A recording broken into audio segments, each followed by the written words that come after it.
નમસ્કાર, આપ જોઈ રહ્યા છો સ્પાર્ક ટુડે ન્યૂઝ। ઝઘડિયા તાલુકા સહિત જિલ્લાભરમાં ઠેર ઠેર થયેલ ભારે વરસાદને લઈને રસ્તાઓ બિસ્માર બનવા ઉપરાંત વિવિધ ખેતીના પાકોને પણ મોટું નુકસાન થયું હોવાના અહેવાલ સામે આવ્યા છે। ત્યારે વીતેલા સમય દરમિયાન ભરૂચ જિલ્લાના વિવિધ વિસ્તારો સહિત ઝઘડિયા તાલુકામાં પણ ગ્રામ્ય વિસ્તારોમાં કેળ સહિતના અન્ય પાકોનું ધોવાણ થતાં ખેડૂતોએ મોટું નુકસાન વેઠવાનો વારો આવ્યો હતો। ચાલુ સાલે ફૂંકાયેલ વાવાઝોડામાં પણ તાલુકાના ખેડૂતોએ ઉગાડેલ કેળનો પરિપક્વ પાક જમીનદોસ્ત થઈ ગયો હતો। હાલમાં વરસી રહેલ અવિરત વરસાદથી તાલુકામાં ગ્રામ્ય વિસ્તારોની સીમમાં પાણી ભરાતા કેળનો પાક જમીનદોસ્ત થઈ જતા ખેડૂતોએ મોટું નુકસાન વેઠવાનો વારો આવ્યો છે।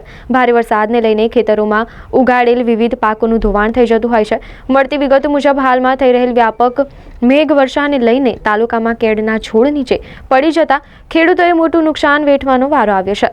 તાલુકામાં કેળ અને શેરડીના પાકનું વિપુલ પ્રમાણમાં વાવેતર થાય છે। ખેતીમાં નુકસાનના કારણે ભરૂચના સાંસદ મનસુખ વસાવા આજરોજ તાલુકાના પાણેથા અને ઇન્દોર ખાતે ખેતીમાં નુકસાનનો તાગ મેળવવા માટે પહોંચ્યા હતા। સ્થળ પરથી જ મનસુખભાઈ વસાવાએ ખેતીવાડી અધિકારીઓનો ઉધડો લીધો હતો અને આવા સમયે ઓફિસની બહાર નીકળી નુકસાનવાળા વિસ્તારોમાં પહોંચી વેરાસર સર્વે કરવાની કામગીરી માટે કડક શબ્દોમાં સૂચના આપી હતી। આ ઉપરાંત એમણે ખેડૂતોને નુકસાનીની વધુ સહાય ચૂકવવા તે માટે સરકારમાં રજૂઆત કરવાની હૈયાધારણા આપી હતી। મારું નામ ધીરેન્દ્રકુમાર ભાનુભાઈ દેસાઈ, ગામ પાણેથા, તાલુકો ઝઘડિયા। 7 દિવસ પહેલા જે પવન અને વરસાદ આવ્યો એમાં અમારા વિસ્તારમાં કેળને પાકને ભારે નુકસાન થયું અને એની રજૂઆત અમે અમારા લોકસભાના જે ઉમેદવાર છે શ્રી મનસુખભાઈ વસાવા સાહેબ એમને જાણ કરી। એવો આજરોજ અમારા ખેતરોમાં જાતે સ્થળ રૂબરૂ મુલાકાત લઈ અને નુકસાનીનો માહિતી મેળવી અને એમને સંબંધિત જિલ્લા ખેતીવાડી અધિકારી, તાલુકાના વિસ્તરણ અધિકારી શ્રી દરેકને ફોનથી ચર્ચા કરી અને જરૂરી પગલાં લેવા માટે એમને સૂચનો કર્યા। આ વર્ષે સમગ્ર ગુજરાતમાં ખૂબ અતિ ભારેથી ભારે વરસાદ પડવાના કારણે રોડ રસ્તાથી માંડીને બધું જ તૂટ્યું છે।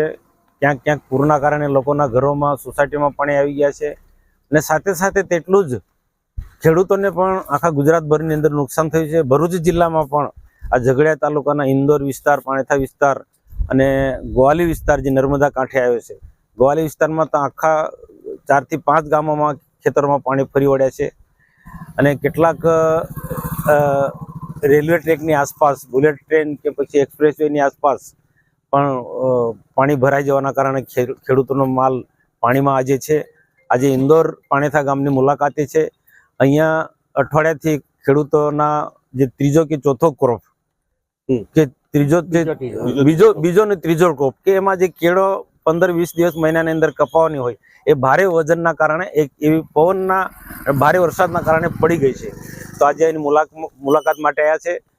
તંત્રના લોકો હજુ સુધી આવ્યા નથી। મેં એમને ફોનથી વાત કરી કે ભાઈ વરસાદ હોય કે ના હોય પણ તાત્કાલિક આનું સર્વે કરો, કારણ કે એક વખત સર્વે થઈ ગયા પછી ખેડૂતને એ સાફસૂફ કરતા ફાવે।